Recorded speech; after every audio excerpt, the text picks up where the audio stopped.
El Esterito nace del despojo y sigue en él, o sea, es algo que no se ha ido. A lo mejor hubo un tiempo en que fue como sutil, pero de acá sí se ve que ha estado como avanzando esta huella de hoteles, de depas, de Airbnbs y todo eso. En especial como del centro hacia acá se ha ido como que avanzando y así como que han estado despojando siempre por intereses de arriba, ¿no? Como que, ok, se les hace fácil, supongo. Es como que, órale, oye, aguanta. Es como, es mi casa, es mi historia. ¿Qué onda? Ujú. Lo que intenté hacer aquí fue usar herramientas digitales de hoy para hablar de historias del ayer, ¿no? Ujú. Como lo que se usa ahorita del cómic, el Insta, Facebook y todo eso, pero hablar de algo de hace años, o sea, entonces eso fue como mi idea. Dice, a ver, uno que esté íntegro. Por ejemplo, en el esterito antes no había nada, era puro manglar. Mi abuelita era joven cuando llegó. Los mandaron a la periferia, al estero. En ese entonces era puro monte y manglar. Sí, aquí está hablando la nana, ¿no? Y aquí realmente de historia popular no se habla mucho, casi siempre es más como de historia económica, política y ya, pero no se habla de lo que había antes. Porque sí siento que es algo ya diferente, o sea, ya no es igual, pero aún así todavía se siente algo como que de lo que había antes, o sea, como era antes y de las bases que se sentía como una comunidad establecida, pues aquí, como que la gente de aquí hacían sus cosas y a lo mejor no ideal, porque pues al fin de cuentas es gente también, había pleitos y todo, pero es por parte de, ya ni eso hay, entonces como que órale, ahora es la gente de aquí que está en su casa y ya nada más. Y si se hablan entre vecinos o algo es porque es de antaño.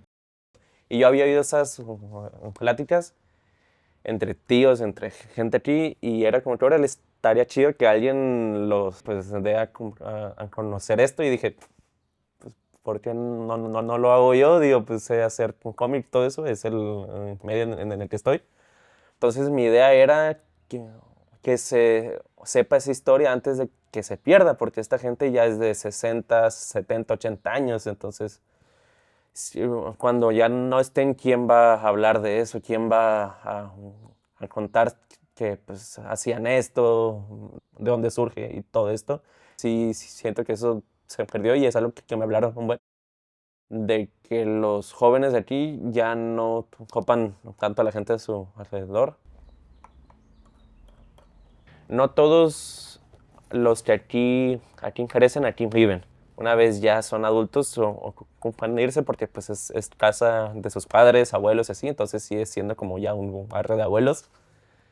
Pero sí he hecho amigos que amigos que nacen aquí, pero ya no andan aquí, pues ya están ya sea en el panteón o ya más al sur, ¿no? Se dio por hecho que la gente siempre iba a estar aquí y que los del barrio siempre iban a ser el barrio, pero cuando menos nos dimos como cuenta ya no hablábamos entre nosotros y todo eso. Y no se hizo tanto por preservar esa comunidad o camaradería. En día sí como que sí, luchemos, la paz, todo eso, y otros sí da agüita, o sea, uno oye como cosas y todo, y si ve que se pierde una playa o ve otro hotel aquí, otros Airbnb haciéndose y se queda, fuck, sí, que progresas en algo, pero después salen otros tres frentes y es como que, órale, ahora necesito estar acá y es esto, es esta playa, es este barrio. Ahorita en este momento estoy convencido de que las redes son un punto de encuentro en este tipo de pláticas. Que ahí la gente se pone de acuerdo y pues se organizan como activismo. Sí, es algo que sí siento que unió a la gente, el hecho de que ya es bastante obvio el despojo, ya es muy obvio, está en tu cara y ya no hay escrúpulos, entonces eso ha hecho que la gente, jóvenes, adultos y todos anden como que, oye, ¿sabes qué?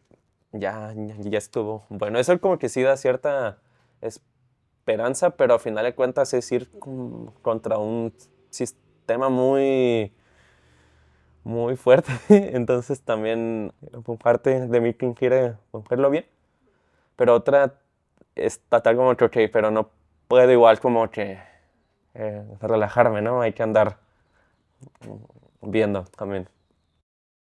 Quieras o no, el barrio también sigue siendo esencial, porque al final de cuentas es un territorio. Entonces es algo que sí se pierde, pues es algo ya más tangible, es algo que si no se cuida, pues va a ser de alguien más. Llorar por cosas que cambian cuando el tiempo pasa.